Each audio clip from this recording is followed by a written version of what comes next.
call this press conference this afternoon to officially launch this year's Peace Poster competition here by the Lions Civic Center. My name is Aurelie Boyrad. I'm the president of the Lions Club for this year, 2019-2020. The St. Martin Lions Club recognizes the importance of promoting and instilling peace amongst its island's youth, as well as recognizing their hard work in their educational growth. What is peace, you may ask? Merriam-Webster's online dictionary describes peace as the freedom from disquieting or oppressive thoughts or emotions. Achieving peace is a continuous journey many of us are on. Though it may seem out of reach, putting our mindsets and the world into perspective helps us to become closer to accomplishing tranquility. This year, as you know, the theme of my project is Our Youth, Our Future, and the focus on the United Nations Conventions of the Rights of the Child. It is only, and because we are focusing on the United Nations Conventions on the Rights of the Child, it is only fitting that we invite and motivate all our youth to participate in the annual Lions International Peace Poster competition. This year's theme for the competition is the Journey of Peace, which fits exactly into the perspective on St. Martin at this day, because schools started back last month in the month of August, and already you can see and hear on St. Martin of the various little fights here and there. So we believe that if the students will focus on peace and really accept that peace situation, the situation at school will be a lot better, and we will have less fights and raising of emotions and getting active. With me, I have the members of the Peace Poster competition, which is my Lion Alvin Prescott. Lion Alvin Prescott is the chair of this committee, and he's the one who today will share information about the Peace Poster contest and also how you could participate and be part of the contest. And I also have Lion Maxime Lamini with me. Lion Maxime Lamini is one of the members of the Youth and Education Committee. That is a committee that works along with us directly. Well, today I made a small presentation on the Peace Poster. Basically, we have the Lions International on a whole been doing the Peace Poster for approximately 30 years, and it's their way of basically getting the message out of peace and through art to the youth. This year the theme is Journey of Peace, which is the 2019-20 competition. Dates to remember basically is we have workshops for the kids. It was very, very important to know. If the idea behind the workshop basically is so that if you have an idea and you're struggling to get your idea out on paper, you can come to the workshop, which is done by Miss Tess Verhey of Art Cafe in Front Street. The dates of this workshop is Saturday the 14th, the 21st, the 28th, October 5th, 12th, 19th, which basically is every Saturday starting from this Saturday coming. The final submission is on the 25th of October, and what we're planning on doing is the winners will be announced on the 28th of October. Students, the ages participation is 11, 12, and 13. Note that they must be born between November 16, 2005 to November 15, 2008 to be eligible. Now we go to judging. What we plan on doing is we're gonna have basically a runoff. We're gonna once we collect the posters, the committee is gonna meet and we're gonna prejudge the entries. All of the entries are going to be prejudged by members of the committee. Then various artists are going to come in. We have a set amount of judges that are going to come in during the weekend, and then they're going to choose the final three. Once the final three is chosen, we will then the first place, which is going to be announced on the 28th of October, will go on towards district. Correct? The district. District level. Yeah. Now we have the acceptable art mediums. Charcoal, crayon, pencil, paint. Nothing can be sticked onto the paper, so no glitter, no three-dimensional stuff, absolutely nothing. This mainly is because of how we have to fold the poster so that it can go on to the other regions for judging. We have a couple of rules. The rules will be supplied to the different schools and after-school programs. Something that which you should be really noted is that the size of the posters. Last year we had a lot of different sizes, and it was very hard to judge because we had to stick to international guidelines. And this year we decided to mainly focus on that to give the students a much more leverage to compete.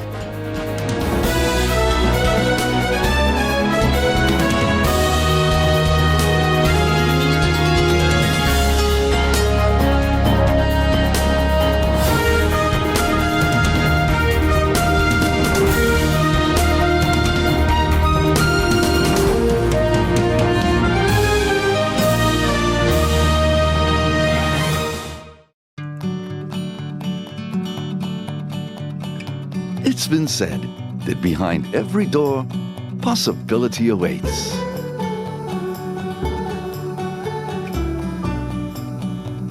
How much possibility depends on which door you open first.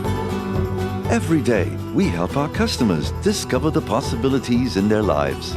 It all starts with a conversation. Scotiabank. Discover what's possible.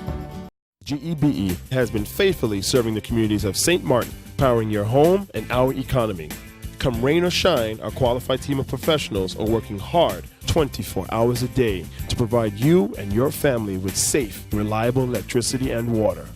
We use the latest technologies and test our products daily to maintain the highest international standards. Our friendly staff is always there to assist you, whether in person, over the phone, or online. We are committed to constantly improving our products and services, making them more efficient, effective, and environmentally friendly to serve you better today and our next generation of clients tomorrow. GEBE, powering a brighter future. Our friend Megawati is here with tips to save you energy. 1. Turn your airco temperature up. 2. Use a ceiling fan instead. 3. Buy energy-saving products. Save some green with NVGEBE.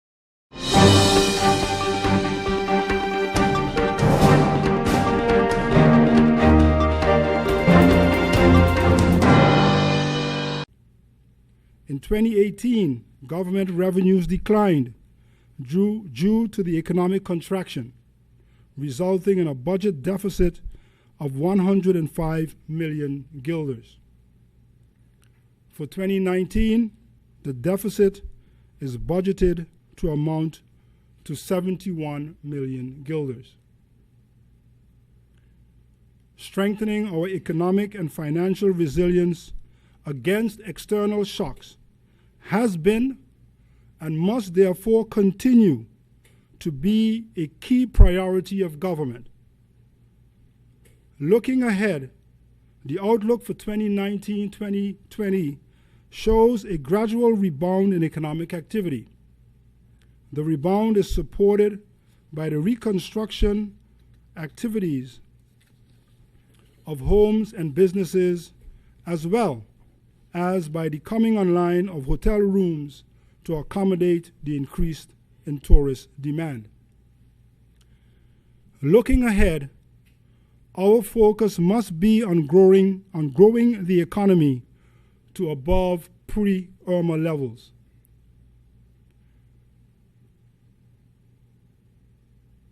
Realizing that objective calls for selfless rather than selfish actions, and for cohesive rather than fractured responses. It calls for us to move with a sense of urgency and a sense of common purpose, grounded on a cohesive reconstruction, recovery, and resilience agenda. One that includes the rehabilitation of our airport terminal, the facilitation of the construction, renovation, and upgrade of hotels, the stimulation of small business recovery and development, the rehabilitation of education facilities, the repair of homes and strengthening of our social systems, the care for the environment, the tackling of the effects of climate change, the implementation of sustainable waste management, the strengthening of our disaster preparedness and management, and the strengthening of our public finances and financial management. To achieve these objectives demands that we find the resolve to ask more of ourselves than we demand of others. Demands that we need not break others down to build ourselves up. And demands that we realize that there is strength in internal and external partnerships rather than in partisanship. Madam Chair Lady, members of Parliament, during the past year, government has, in its efforts to strengthen our disaster preparedness and management capabilities, invested in building capacity through the upgrading of equipment, training, and greater involvement of communities. Government has also, where necessary, sought to intensify collaboration with our neighbors on the northern side of our island, as well as with regional and international partners. Important steps in this regard include: 1. The joining of the Caribbean Catastrophe Risk Insurance Facility in September of 2018 to secure short-term liquidity if St. Martin is hit by a hurricane or other natural disaster. And 2, the signing of a memorandum of understanding with the Caribbean Disaster Emergency Management Agency on behalf of the Kingdom of the Netherlands, ensuring cooperation on disaster risk management if assistance is required for the coordination of emergency response and relief efforts.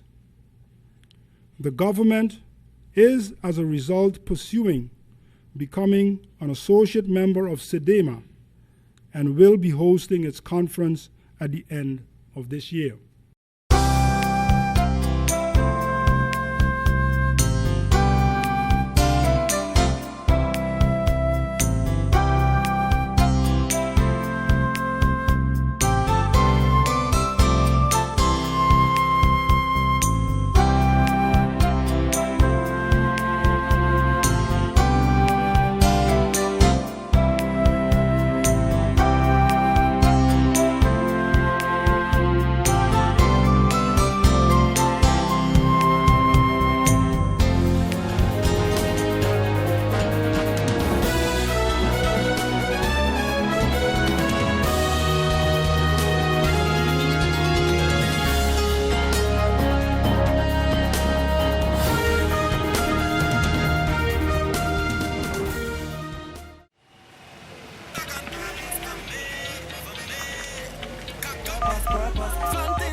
Hey, Ma. How you doing? You busy? I hear, just paying some bills, taking care of business, you know what it is? I know, you're doing your online banking. I don't have to stand in those long lines to pay bills. I can transfer when I want. I can check my account wherever. It's like the bank open 24/7. I even here checking the statement right now as we're talking. How's Miami? Well, that's why I'm calling. I'm finishing up a few songs now, but I'm afraid that studio time might be more than I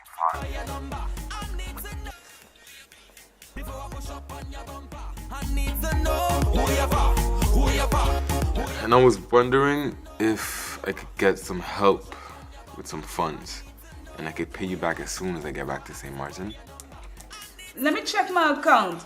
How much you need? I think 500 should be enough.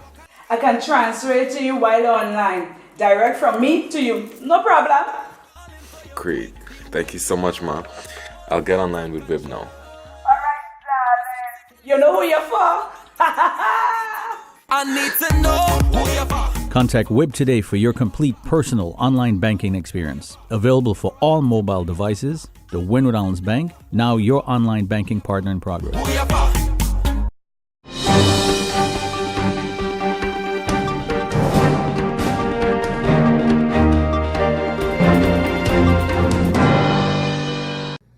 St. Martin could do, deserves, and should have a lot better.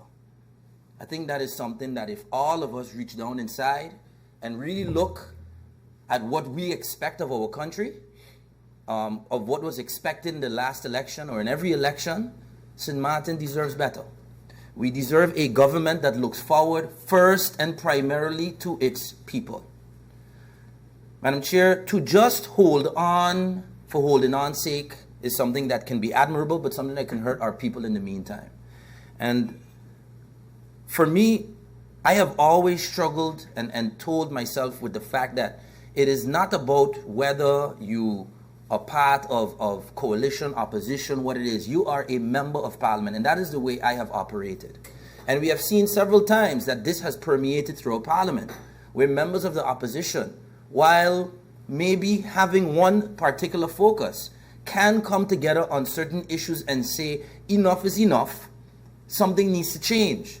I think the most salient example of that, Madam Chair Lady, was what happened during the budget debate with Citizen Lee, because he has been allowed for so long to sit in every government after government, untold as to the damages he was doing, which are slowly being exposed as we speak. Because lo and behold, is it a coincidence? Right after the minister was removed, finally important changes to the civil code for workers were made.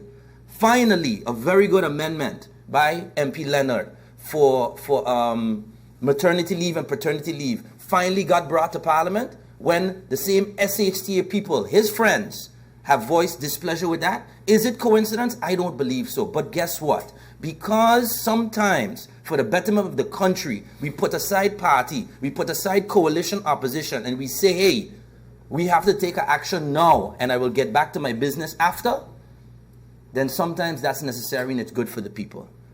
We see that sometimes in the voting of committees, all kinds of pressure goes down on coalition members when they say no, but I think that guy there is good for that committee. No, but we got to make sure get all the... No, but one member of the coalition say, you know what, no. This is the person I believe in, I'm going to vote my conscience. Doesn't mean nothing, doesn't mean the end of parliament or anything, but sometimes people are making that stand. And individually, I am looking all across parliament, and it is a pleasure. While I could come here today and talk about 2019, of all the things that were already mentioned, which I agree with, I believe, Madam Chair Lady, that you could and should do much better for the scheduling of meetings and the operations of Parliament. Yes, I believe that. That has already been stated. But let me say that from the individual members of Parliament, I thank you for taking some time to say, listen, let's put politics aside and let's just pass some motions, even though it comes from the opposition, the Airbnb motion, the tax reform motion. Let's come together and approve these things. MP Myers brought an amendment that I also brought with 3 laws that were brought from the MOT and to deal with our financial supervision. Did the opposition just simply say, Man, not as a government, we ain't gonna do that. No, we supported it. And did the MP look at our amendment to change the definition of PEM and say, well, as an opposition, we ain't gonna do it. From time to time, there's need to come together and say, enough. What is in the best interest of St. Martin, period? Coalition agreements, governing programs, all of that ultimately do not put food on the table of people, does not put a roof over their head, and does not get the things in St. Martin that need to be fixed, doesn't get them fixed.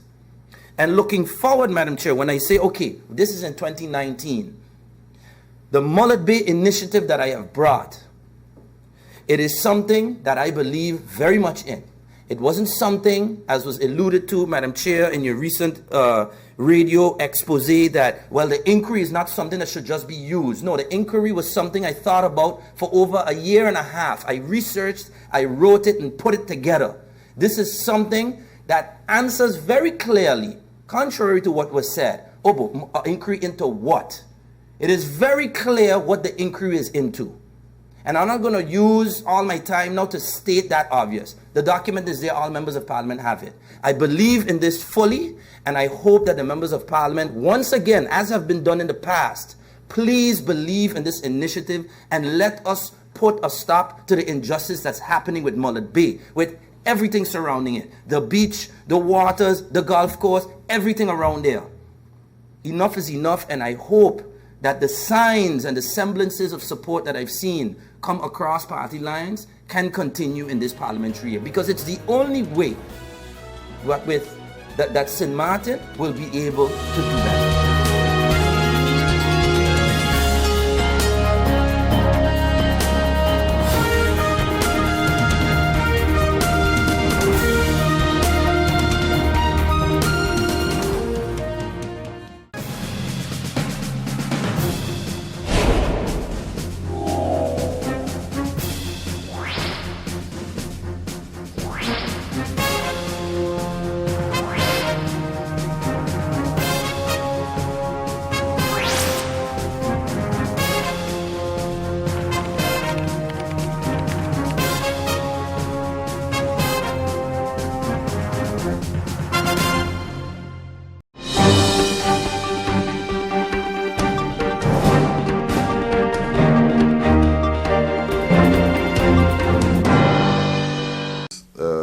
Press conference at the beginning of the political year to bring the people up to speed on the way.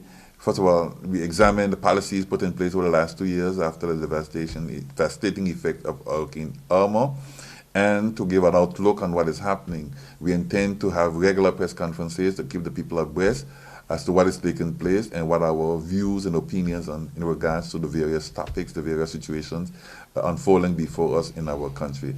This afternoon, my colleague and a council and friend, Bernadette Davis, will share a few points with you, and then I'll pick up from there. And basically, some of the things that are preoccupying my mind. First of all, my heart goes out to our brothers and sisters in the Bahamas. We know very well what they are going through. And then it makes us reflect on, we went through a horrible situation 2 years ago. And where are we today after 2 years? We still have our people that have no roofs. They're still struggling, not knowing exactly where they're going, what are being put in place to help this population. Monies were appropriated. What exactly is the final report? Who received? Who is waiting? What is the situation? St. Martin, 2 years later, we are still looking like the hurricane practically went through not too long ago. I think that is inadmissible, and it's time that President Gibbs face his population and give them an update on what his plans are for all those families that are still waiting. I think that's one of the things. And then another thing also, this is the new year, new school year, as a matter of fact. And some of the schools are still, they're still construction sites. Our children, there is no way you can expect our children to 2 years later having to live that kind of school environment. And then they're expecting our children to be tested, compared to the national level when the playing field is it's not leveled at all.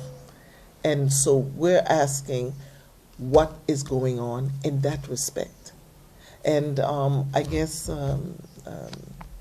Mr. Mussington will talk a little bit more on some of the initiatives that he's putting out there and saying, listen, our children matter, and what are we going to do to make sure that education becomes the priority and the main investment in this community.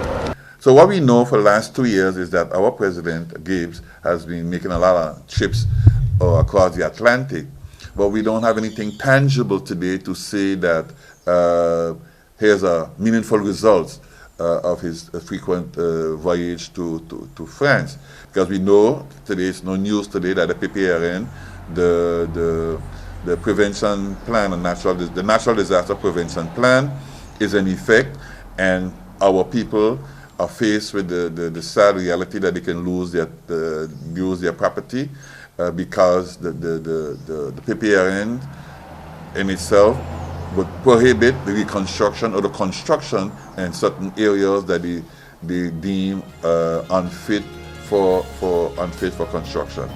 So that is a situation that have our full attention.